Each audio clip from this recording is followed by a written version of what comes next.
That's a gift from my darling daughter. One of my favorite coffee mugs. No, it's not Aldi's.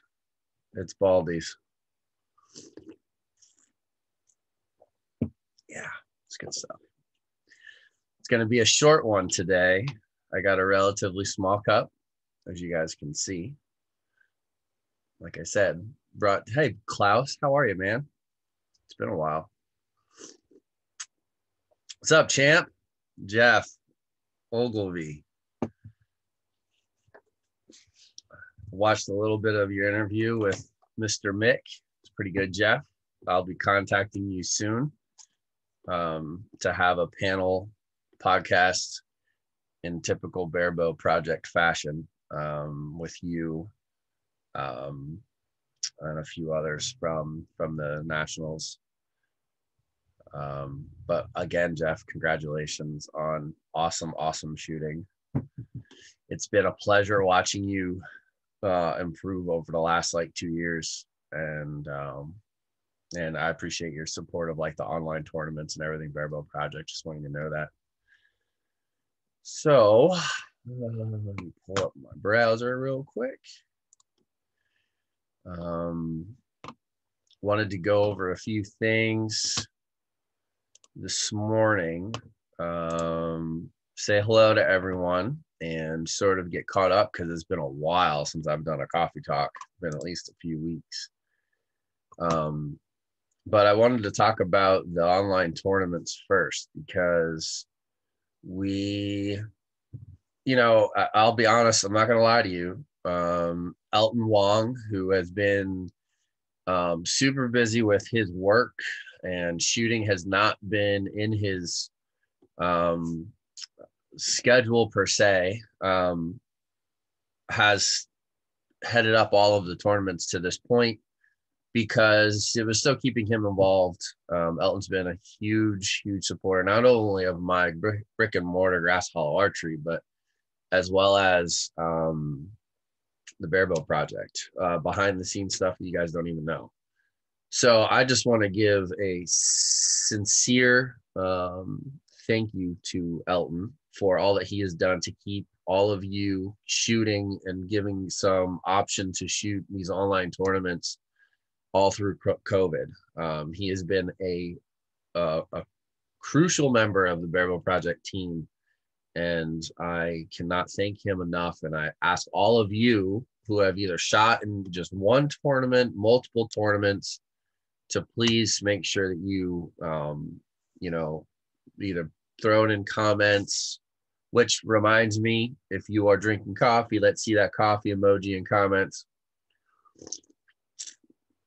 Throw Elton a big thanks, because he really did not have to do any of that stuff. And he really did it just for to keep, some involvement in the Barebow community, to continue to support the Barebow community, and really for all of you. So I just want to, I can't express my appreciation enough for Elton. But with that being said, we are going to continue the tournaments. Him and I did talk. We originally were not going to, but we are, there's interests. People want to shoot.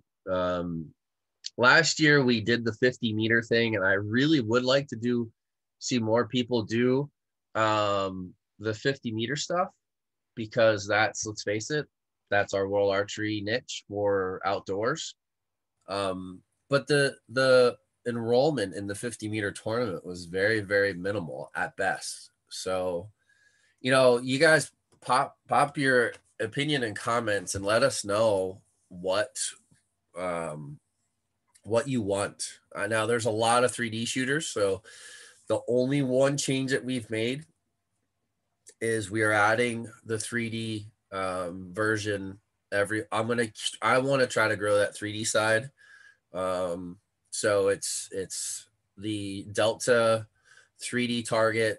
It's a multicolored face. Anybody can get them through Lancaster Archery. You can get them. Heck, I have them. I can ship them to you in a paper white envelope. I don't care. But get those faces in and sign up for the 3D version. It's going to be 3 different distances. two arrows, two ends at 3 different distances. So the guys that kind of are shooting multiple distances, have to crawl, want to feel that, you know, it does a good job. There's 3 distances marked. You have to just shoot your 6 ends. I don't care how you shoot them, as long as you shoot them at the correct distance. In regards to like verifying the yardage, my recommendation is just to shoot all 6 from the same spot. You know, mark your location if you need to, or just verify the distance every time you shoot and pull. You can shoot all 6 arrows at one distance in a row if you want to. That works too. It's entirely up to you. I'm not, you know, real finicky about how these tournaments go. In regards to that, you guys have to figure that out on your own. But so there's the 3D, there is the 18 meter, and Andy Marcellet is messaging me or commenting on my Instagram, so I'm getting notifications. So there's the 18 meter, and there's regular barebow, and then there's novice. So this month for March and for April, I'm working on some prizes through our sponsors for first, second, and third. So just stay tuned for that. But you guys that are shooting, will all get an opportunity to win some usable equipment, not just discount codes and stuff like that. So that will be for 3D and for the barebow 18 meter, not for novice. So that's the update on that. Hopefully you guys participate in that 3D one and we can grow that. So please share that event from our Facebook group and spread the word. Try to get some people involved. Let's try to get that 3D stuff going. The NTS for Barebow Archer class I have coming up in April. I only have a few signed up. The last class, and if any of you that took the class happen to be in this feed, please, why can I not see comments right now? That's what I want to know. I don't know if there is any comments. If you guys have any, do me a favor. Somebody throw like a coffee emoji up there. There we go. Okay, now I see one. If you guys, yes, Trevor, thank you. At any rate, the NTS for the Barebow Archer. I got to tell you, that class went awesome. And if you are someone that is struggling with the implementation of what you've been taught NTS and applying it to your barebow, I really, really, really recommend considering taking this class. It is 4 weeks. The classes are relatively short, but we hammer out the very specific details of what carries over from NTS and frankly what doesn't. And there is definitely things that do not. I'm in the middle of sort of writing an entire proficiency checklist for barebow, and that's going to be part of this class in the near future, probably this next one.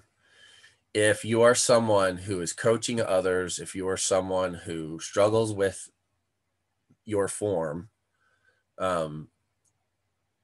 that's probably going to be another discussion today that I didn't put in the post yesterday. You should take that class. I highly, highly recommend signing up for that class. You will not regret it. And I can give you, I think we had 10 students from the last class that will all give you whatever they can tell you all about it. I might even tag a few in this to drop some feedback so you guys can hear about it. Hey, Scott, how are you? No coffee, Scott. Brett Partlow. Brett, ask your brother about the workout I did yesterday. I'm definitely a tank right now. I can tell you that much. It was not pretty. I wanted to die. I'm not going to lie. It was pretty rough. So yeah, I highly, if you, especially if you're coaching others, you should consider signing up for that. Can't tell, I'm a little congested. I got it. I don't know if it's just, I thought it was allergies, maybe head cold. I got the vaccine, so I highly doubt it's coronavirus, but you know, it is what it is. I'm not all that worried about it. Let me see. Okay, so I also wanted to mention that the April training tournament, that event is pinned in the announcements of the Barebow project. So you guys go check that out and make sure that you get signed up for that for April. It's 3 p.m. How are you drinking beer? Shouldn't you be working, Klaus? Klaus, I can't wait for you to come back to the United States. We got to hang out. So moving forward, two things we're going to talk about here. We're going to talk about holding and holding at full draw and the importance of it, and why I've learned some mistakes. It's a national holiday here. All right. Okay. All right, Klaus, I got you. And then the future podcasts. So we have a few planned with some other shooters and stuff like that. But, you know, I was actually talking to Grayson, Grayson and John, but Grayson was going to hop in on one, but a holding was, I guess what we wanted to do is, I feel like in the first year plus, we really honed in on a lot of big topics in Barebow. And I feel like now it's time to sort of take those broad topics of discussion and break them down into smaller chunks. Because I guess there's just so many nuances to Barebow that a lot of people just they just kind of draw back and shoot. And not just form related, but tuning related too. Like just talking about managing your plunger. That's a big deal. And understanding the plunger and how the plunger works, I don't think a lot of people get it. I keep seeing these comments. There's all these nice new, you know, the Whiffler plunger, the one by Spigarelli, I think, you know, all this stuff that, you know, the AE, which is what I shoot. And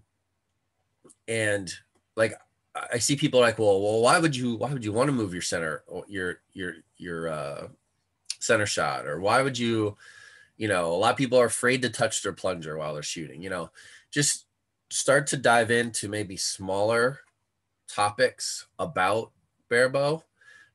They're not going to get the views and probably yeah, Scott, that's the one. I don't think those podcasts are going to get the views, but we don't do the Barebow project for views and flash. There's a lot of great podcasts. There's a lot of people who do cool stuff. I'm sorry, I'm not about flash. I don't care about that stuff. I care about providing information to the masses that is needed. That is it. So, you know, like I said, the stuff isn't going to be for views. It's going to be or downloads and all that BS.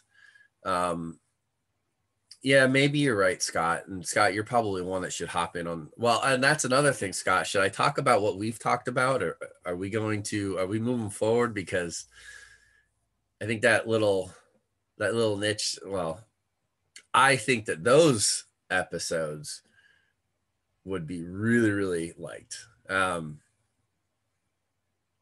But anyways, yeah. So I really think that we need to start diving into some of these little small details that have such large impact into our shooting, to our tuning and stuff like that. So I am asking our listeners for feedback in regards to that. And I'm seeing some feedback in comments right now. So I appreciate that. But I want you, I ask you guys to give me some feedback, give me some topic ideas. I mean, there's a topic, geez, there's like a pinned post in the group that's like about podcast topics, but it's like and we've answered a lot of them, but it's kind of like all over the place. I'm talking about, maybe things that are only a half hour, 45-minute podcast where it's just us giving, the in and out.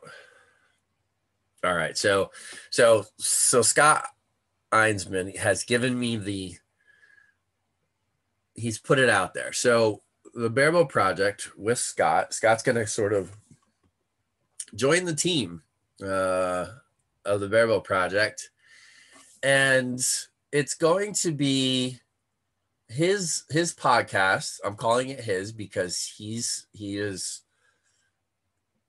running this. He's taking this, and we're calling it Straight Shots. It's going to be, oh man, I don't want this to come across the wrong way. It's going to be just that.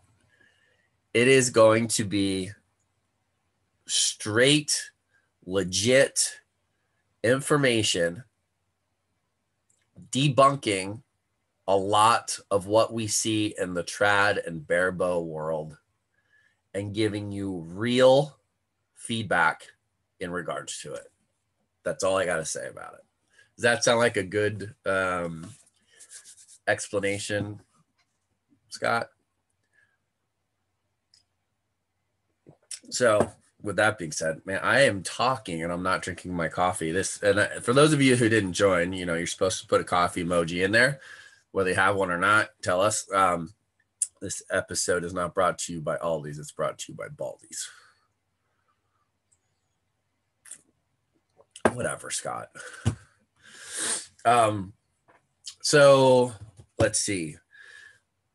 Holding. Let me just tell you that you can work on your form all you want. Okay.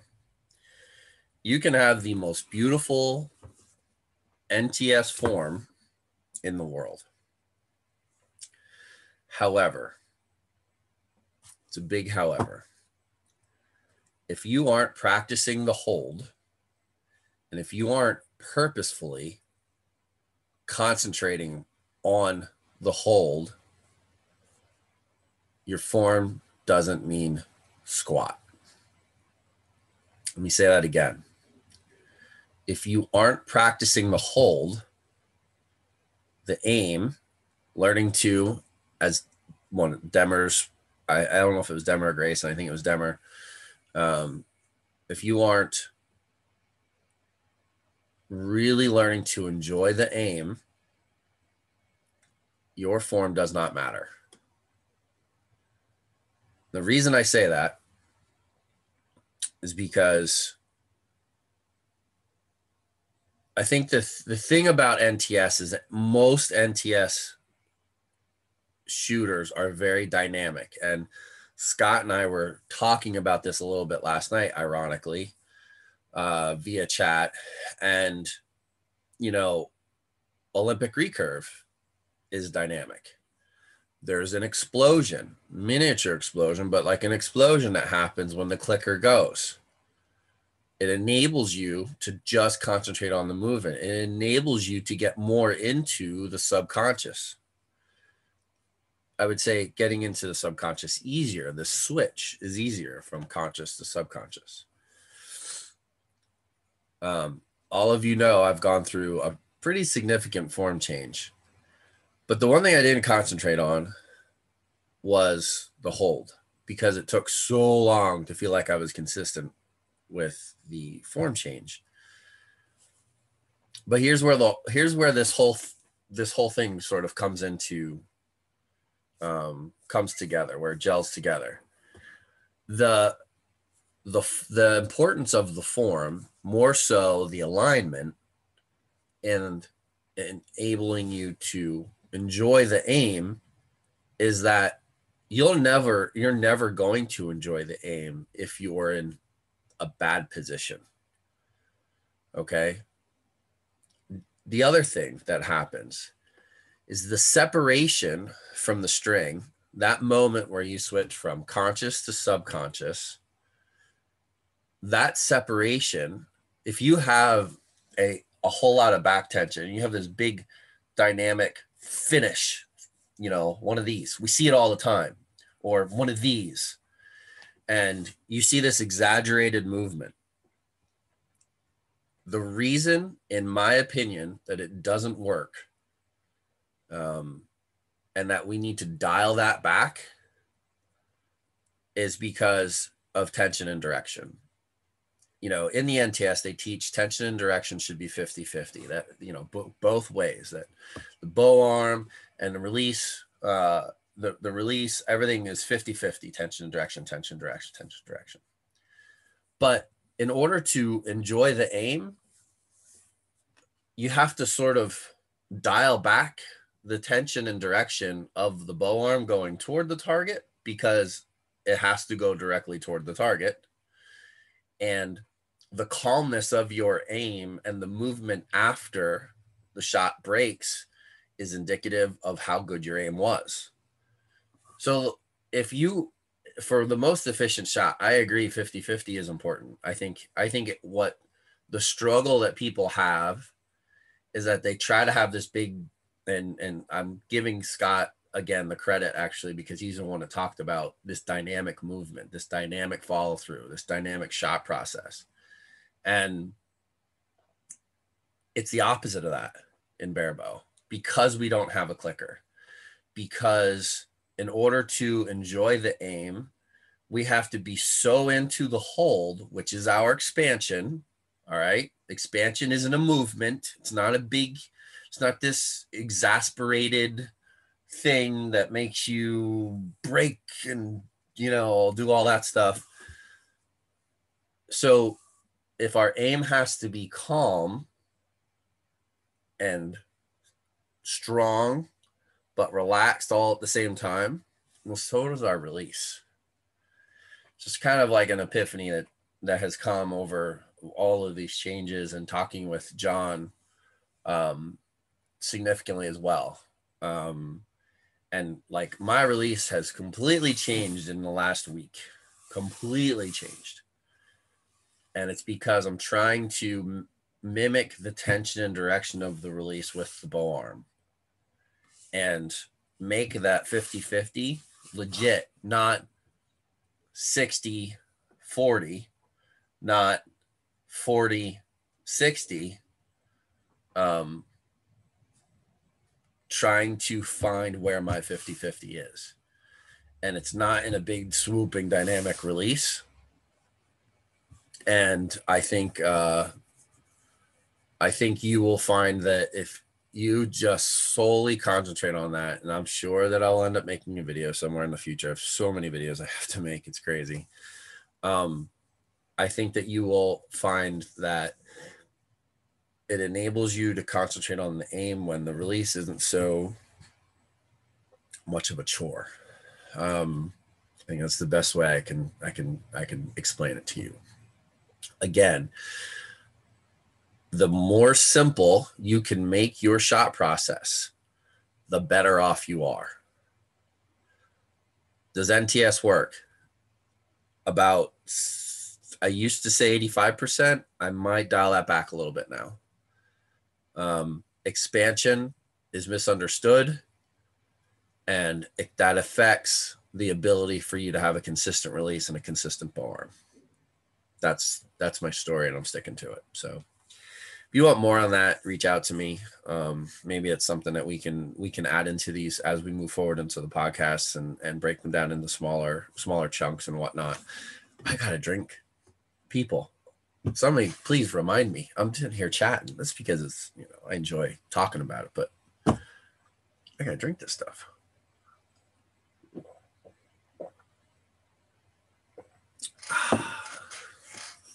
Let's see here. See if I missed any questions real quick.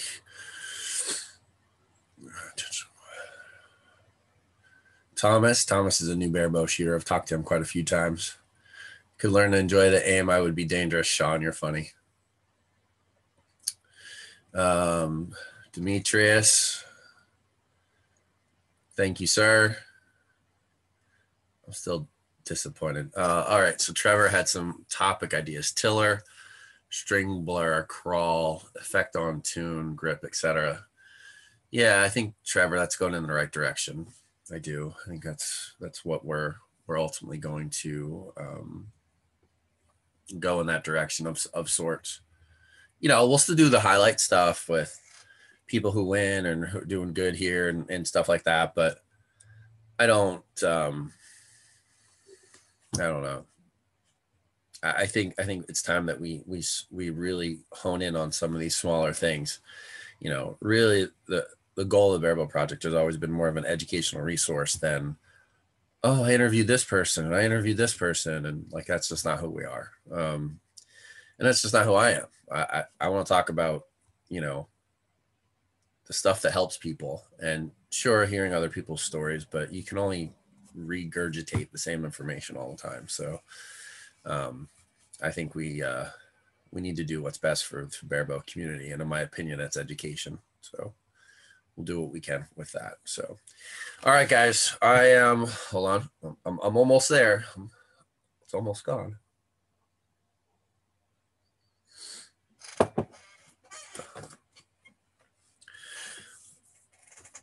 Is a psycho trigger needed to be good? I'm going to answer that for you right now. No. I can't believe you asked that question, Sean. You should know better. No triggers are needed to be good. Gosh, this is going to hurt some people's feelings. Listen, people. You can use triggers if you want to.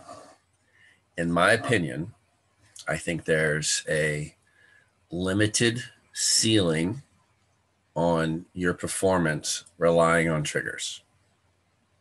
Really do. I have yet to see anyone prove me wrong. You can take somebody like Martin Otteson, who shot really, really well a decade ago, who now plays around with triggers a little bit, but he shot a non-triggered shot and shot some of the best scorers in the world. I think that if you're trying to use grip sears, I think you can shoot. Listen, you can shoot 540s with miniature drive-bys, dude. You can do that. I did it. You can shoot 550s, but not consistently with miniature drive-bys. You can shoot them with a triggered shot. You can shoot a grip sear. And you can hit 520, you can hit 530, you can hit 540. But I've come to learn that, and not only for, listen, I stood next to Demmer last weekend and watched him break a world record, and he was on absolute, like, he was fire, but the amount of drive I have never seen. I've shot with, next to, and watched John shoot many, many, many, many times. There is, if you don't watch John and take what he does and realize how well it works, you know, think about the last year with him. We went through that debacle of the string, the serving gate BS, right? And the amount of drive and focus that he has had over this last year through COVID is second to none. Not that John has anything to prove to anyone, but I've watched that man shoot, and I know, and up close and personal, and have analyzed the crap out of him. For me, not for him. He doesn't need any analyzing, but you know what I mean. And if you don't purposefully realize that his level of control and confidence and what goes into it, you have no idea how many arrows he shoots a week. Like, everything he has done, he has earned, and he has earned it by making the mistakes for the last decade plus for the benefit of barebow archery. And when John Demmer says, well, this is what I find works best, there's a reason behind it. This weekend, he was unbelievably consistent. I have never seen him shoot that consistent in my life. Grayson is more than capable of doing that. He holds our national record, unfortunately, which he broke right before the world records were available. But if you aren't watching videos of John shoot, if you aren't going to the Lancaster Archery Supply or Lancaster Archery Classic barebow shoot ups, or any videos that have Demmer in them and watching, now his form has changed a little bit, I think, maybe since some of the previous stuff. But if you're not watching, and paying attention to his less than dynamic shot and the things that he does, you can continue playing with triggers if you want. Go ahead. But if you have a goal to shoot without one, there's a few things that you need to do. Alignment is crucial. Taking negative tension out of your shot so that the target panic isn't as bad, because that's what target panic feeds on negative tension. And doing this is negative tension on the front of your bow. It's just like compound. Compound, you need to be able to aim very finite. You need to be able to allow that your pin to float, and then as you get the bow to fit to you, as you make tuning and stabilizers, that enables that pin to float less and less and less and less. I am not going to hit an X every time with a compound if I am putting pressure with a fingertip in the front of a grip. Okay. If you accept that, well, I'm not trying to hit the X every time when I'm shooting barebow, then your mind is in the wrong place, because you can. It's a heightened sense of ability and refinement in your form and your shot process and your ability to hold, but you can. You have to want to. And well, what do you have to do? Well, maybe you need to do holding drills 5 days a week and shoot one score. But who has the dedication and the drive to do that? I don't know. If you want to be that person, then do it. Shut up, Scott. So, if you want to shoot a triggered shot, do that. But in no form of archery do we always try to remove all aspects of tension and negative tension. And so why does that not apply to barebow? Well, in my opinion, it 100% applies to barebow, probably even more so because of the direct dealing with target panic that we do. This idea that only certain people can do it, or only certain personalities or inner driven, whatever. I think anybody can do it. It just, are you willing to put in the work? That's what it comes down to. Are you willing to put in the work? Stop trying to find a solution. We have a solution. Do the work. That's it. It's the way it is. I mean, I fully believe that. I really do. Anybody can do it. Anybody can shoot as good as they want to. You have to be willing to do the work. The information is out there. The information is out there. You just need to want it, and you need to want to put the time in. Admittedly, over the last 6 months, I have not put time in. I've coached. I've spent my time coaching, and I'm happy about that because I've seen kids that have gone just through the roof, and it's the same with the kids. Some kids, they'll put the time in. Some kids, they try, but they're not really serious. They're just excited about working with somebody. That changes, I've concentrated on coaching and sort of skip past some of the things I should have been working on myself. But it's not just holding drills, Sean. It's all of it. I just want you to know It's not just holding drills. It's all of it. You can't just draw back and hold your point on wherever your aim is, et cetera, et cetera. It's kind of like, it's the same idea of refinement when it comes to tuning. Are you going to shoot a 560 aiming, left edge blue or top of the target or bottom of the target? Are you going to shoot 500 that way? Maybe, but it's hard. It's all about refinement and being as good as possible, and then finding the weakness and addressing the weakness. It's just like any athletic endeavor that you participate in. What is your weakness? What do you need to work on? Go work on it. Before the Barebow project, in my opinion, there was no public information on here. This is what you need to do in order to work on X. That's available now. So if you're not hitting 500, if you're not able to hit 520, if you're not able to hit 530, it's not because the information is there. It's because we just refuse to look at it or admit that we need to work on X, Y, or Z. That's it. Do it. Get after it. So yeah, all that. And yes, this is an arrow. This is a vintage, I call it vintage, Game Getter XX75 Easton, made into a muzzleloader ramrod.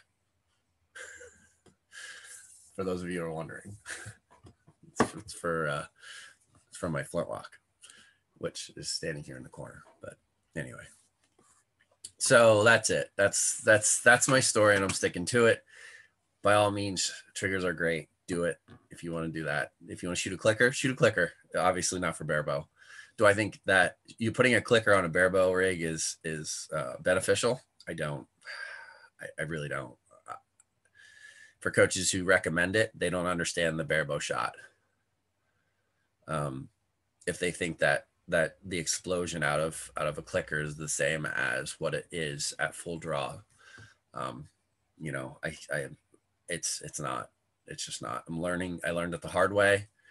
I did everything possible to apply as much of the NTS to barebow as I could over the last 6 months or whatever, since really getting an understanding of the NTS. And I think that we need to educate people on how to teach barebow and stop teaching it like you're shooting an Olympic recurve, because that's not what it is. Is it similar? Absolutely. Is it the same? It is not. So, all right, people, last swig. All done. Thank you, everyone, for joining in. Special thanks to our sponsors, XS Wings, Ben Starr over there. I love those things. I definitely will be sending some of the, here comes my fan. Hi, Chloe. Say hi, Chloe. Yeah. Yost Archery Products, as always, Eric and Tracy Yost. No better tab on the market, in my opinion. I absolutely love everything about Yost Archery. Hopefully, I hope Eric and Tracy are doing well. Actually, was trying to reach out to him yesterday. I have to get him on one of these coffee talks. He's working all over the place. Let's see who else we got. We have One More Arrow. One More Arrow is a new sponsor that has joined us, Martino Galante. Some of you guys that are local to Pennsylvania, go to onemorearrow.com. It's an archery brand, but the concept behind One More Arrow is that you are only better as good as your ability to shoot that one more arrow. When you're training, you need to shoot that one more arrow. It's just such a cool brand, so a cool company, and I really, really want you guys to go support him. He's a new sponsor for the Barebow project. AAE, Arizona Archery Enterprises. AAE has come on board to support not just the Barebow project, but Barebow in general. We've had a lot of really cool discussions with them. They are more than interested in helping to improve Barebow and everything we do in Barebow. And I'm sure you've seen me hint around with some things on posts and stuff like that. And they're significant company. They've been in the game a long time, especially in target archery. So, you know, I absolutely love their free flight rest. I love the new wire that we have sort of put together. And if any of you have a free flight and you want to see how to make that wire work, let me know. Heck, I have like 10 of them. If you need one, just PM me and we'll figure something out. I'm trying to think. Who am I missing? And I guess that's it right now. Oh, and Paul Yager. I'm sorry. Yeah, those amazing grips. I think we have a lot of awesome accessory companies out there. Paul has been around Barebow a long time, and I appreciate Paul. Paul takes care of us. I love his grips because no matter whether it's cold or it's warm, that grip is consistent. And that's what I like. And he has the ability to make adjustments to those grips as necessary. I personally use the JD3 grip. As a matter of fact, I'm using the grip that Dillinger had last year. And the grip does everything it's supposed to. And, but like anybody else, it's one of those, well, the equipment works flawlessly. It's just, equipment always works flawlessly. So, but thank you all to all of our sponsors. Please go check out One More Arrow and check out his apparel and stuff that Martino's doing, because he's just trying to change this idea in archery where we can just go throw arrows downrange and expect to get better. It's all about shooting that one more arrow. So, all right, everyone, you have a wonderful day. Happy Easter, and peace out.